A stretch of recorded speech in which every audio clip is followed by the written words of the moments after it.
సంస్థాపకాయ చ ధర్మస్య సర్వధర్మస్వరూపిణే అవతారవరిష్ఠాయ రామకృష్ణాయ తే నమః.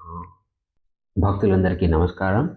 శ్రీ రామకృష్ణులు చెప్తారు ఏమంటే, ఇసుక మరియు చక్కెర కలిసి ఉన్నప్పుడు చీమ వచ్చి ఇసుకను వదిలిపెట్టి చక్కెరను తీసుకుంటుంది. అదేవిధంగా ఈ ఆధ్యాత్మిక సాధకులకు కూడా చెడు విషయాలను వదిలిపెట్టి మంచి విషయాలను స్వీకరించాలి అని ఇంకా చెప్తారు. ఈ ప్రపంచం అనేది అంటే గోల్మాల్ అనే శబ్దం చెప్తారు. హిందీలోను బెంగాలీలోను వాడతారు. గోల్మాల్ అంటే గోల్డ్ అంటే నకిలీ వస్తువు, మాల్ అంటే అసలైన వస్తువు. సో ఈ ప్రపంచంలో ఈ విధంగా నకిలీ వస్తువు అసలైన వస్తువు రెండు కలిసి ఉన్నాయి. మనము ఈ గోల్డ్ వదిలిపెట్టి మాల్ స్వీకరించాలి, అంటే నకిలీ వస్తువును వదిలిపెట్టి అసలైన వస్తువును స్వీకరించాలి. హంస పాలల్లో ఉండేటువంటి నీటిని వదిలిపెట్టి కేవలం పాలను మాత్రమే స్వీకరిస్తుంది. అదేవిధంగా ఆధ్యాత్మిక సాధకులు కూడా నిత్యానిత్య వస్తువు వివేకం చేస్తూ అనిత్య వస్తువును వదిలిపెట్టి నిత్య వస్తువును స్వీకరించాలి. ఈ విధంగా ఆ వివేక బుద్ధిని అలవరుచుకోవాలి. వేదాంతంలో ధీరుడు బాలుడు అని రెండు శబ్దాలు వస్తాయి. ఇక్కడ ధీరుడు అంటే ధైర్యం ఉన్నవాడు అని కాదు. ఇక్కడ ధీరుడు అంటే బుద్ధి కలవాడు, వివేకవంతుడు. ధీ అంటే బుద్ధి, వివేకవంతుడు. మరి బాలుడు అంటే వయసులో చిన్నవాడు అని కాదు. బాలుడు అంటే ఆ వివేకం లేనివాడు. సో వివేకం లేకుండా ఉంటే వాడికి వయసు వచ్చినా సరే వాడి ఆలోచన విధానం అంతా ఆ విధంగా చిన్నపిల్లలాగానే ఉంటుంది. చెన్నై ఉపన్యాసంలో వివేకానంద చెప్తారు, మీరందరూ ముస్టాచ్డ్ బేబీస్ అంటాడు. అంటే ముస్టాచ్డ్ బేబీస్ అంటే మీసాలు ఉన్నటువంటి శిశువులు అని. అంటే వాళ్ళందరూ మీసాలు వచ్చి ఉన్నా వాళ్ళంతా పెద్దవారు అయినప్పటికీ జీవితం పట్ల వాళ్ళ యొక్క ధోరణి ఇంకా చిన్నపిల్లల్లాగానే ఉంటుంది. వాళ్ళకి ఇంకా ఆ వివేకం కలగలేదు అని అలా చెప్తారు.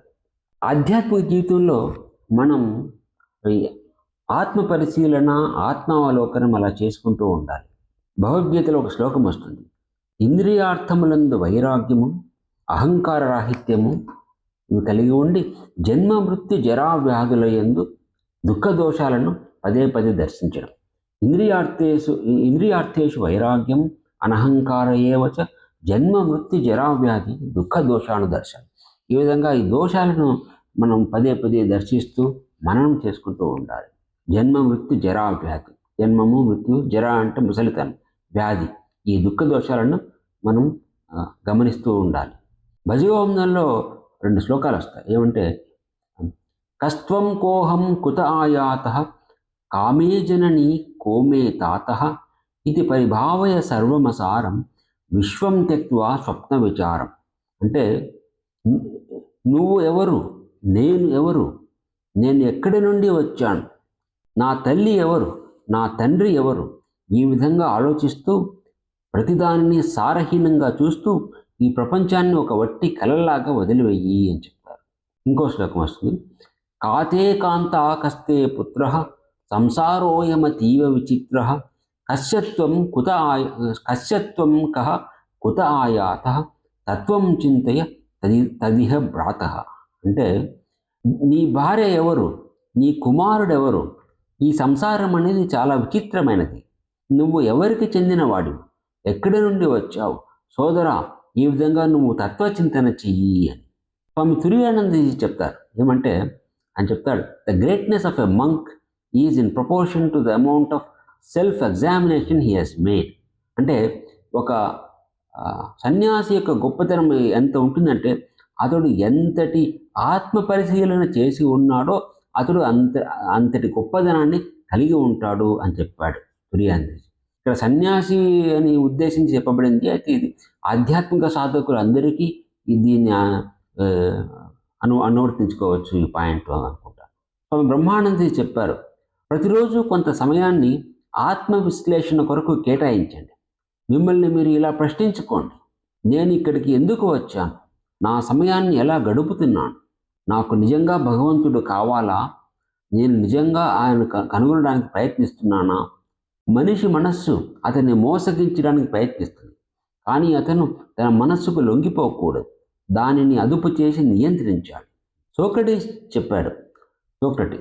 అని చెప్పాడు, the unexamined life is not worth living అని.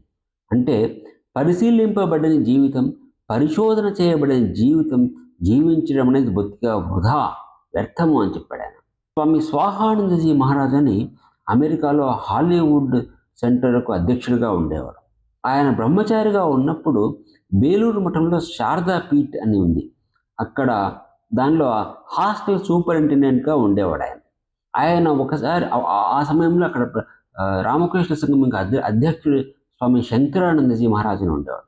సో ఈ స్వాహానందజీ మహారాజు ఆయన అడిగాడు శంకరానందజీ, స్వామీజీ మేము ఈ హాస్టల్ విద్యార్థులు ఉన్నారు మా దగ్గర, వాళ్ళకు మేము ఎటువంటి సూచనలు ఇవ్వాలి అని అడిగాడు ఆయన.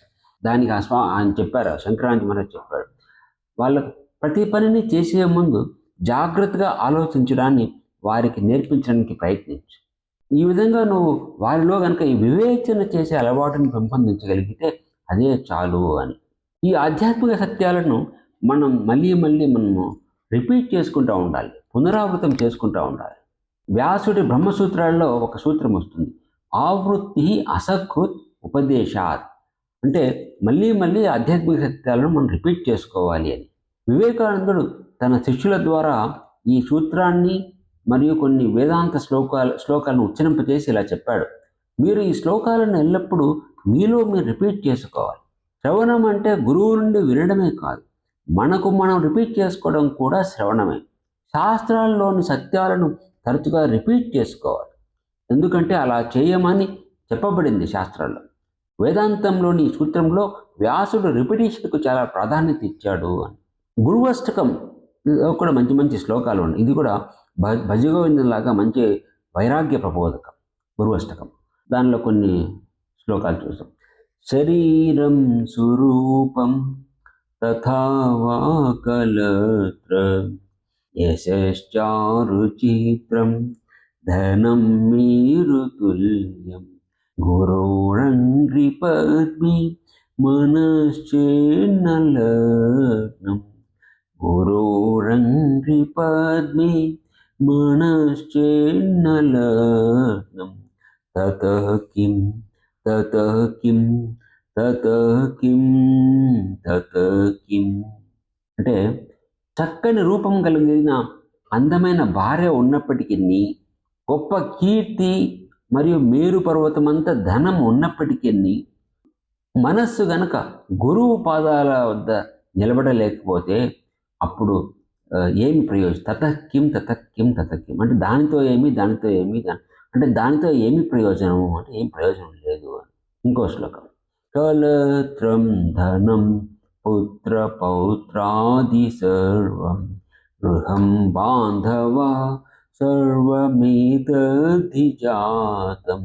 గురోరంగ్రిపద్మి మనశ్చేన్నలగ్నం గురోరంగ్రిపద్మి మనశ్చేన్నలగ్నం తతః కిం తతః కిం తతః కిం తతః కిం. అంటే భార్య, సంపద, పుత్రులు, మనుమళ్ళు, మంచి ఇల్లు, బంధువులు ఉండి గొప్ప కుటుంబంలో పుట్టినప్పటికీ మనసు గనక గురువు పాదాల మీద నిలబడలేకపోతే అప్పుడు వాటితో ఏమి ప్రయోజనం, ఏమి లాభం అని. నెక్స్ట్ ఇంకోటి, షడంగాది వేదో ముఖే శాస్త్ర విద్య కవిత్వాది గద్యం సుపద్యం కరోతి గురోరంగ్రిపద్మి మనశ్చేన్నలగ్నం గురోరంగ్రిపద్మి మనశ్చేన్నలగ్నం తతః కిం తతః కిం తతః కిం తతః కిం. అంటే 4 వేదాలలోనూ 6 వేదాంగములలోనూ పారంగతుడు అయినా కానీ, గద్య పద్య రచనలో ప్రజ్ఞావంతుడైన కానీ గురువు పాదాల వద్ద మనసు నిలబడలేకపోతే అప్పుడు వాటితో ఏమి ప్రయోజనం, ఏమి లాభము, ఏమీ లేదు. ఇంకోటి, విదేశేషు మాన్యః స్వదేశేషు ధన్యః సదాచారవృత్తేషు మతో న చాన్యః గురోరంగ్రిపద్మి మనశ్చేన్నలగ్నం గురోరంఘ్రిపద్మి మనశ్చేన్నలగ్నం తతః కిం తతః కిం తతః కిం తతః కిం తతః కిం తతః కిం తతః కిం తతః కిం అంటే నాకు విదేశాలలో చాలా గౌరవం ఉన్నది, స్వదేశంలో ధర్మవంతునిగా పేరు ఉన్నది, సదాచార వృత్తులలో నన్ను మించిన వాడు లేడు, అయినప్పటికీ గురువు పాదాల వద్ద కనుక మనసు నిలబడకపోతే అప్పుడు వాటితో ఏమి ప్రయోజనము అని. ఈ విధంగా మంచి మంచి శ్లోకాలు ఉన్నాయి గురువష్టకంలో కూడా. గొంగలి పురుగు తన శరీరం నుండి దారాన్ని బయటకు తీసి తన గూటిలోనే తనను తాను బంధించుకుంటుంది. అదేవిధంగా ప్రాపంచిక వ్యక్తి తన కోరికల వలలో చిక్కుకొని దుఃఖాలను అనుభవిస్తాడు.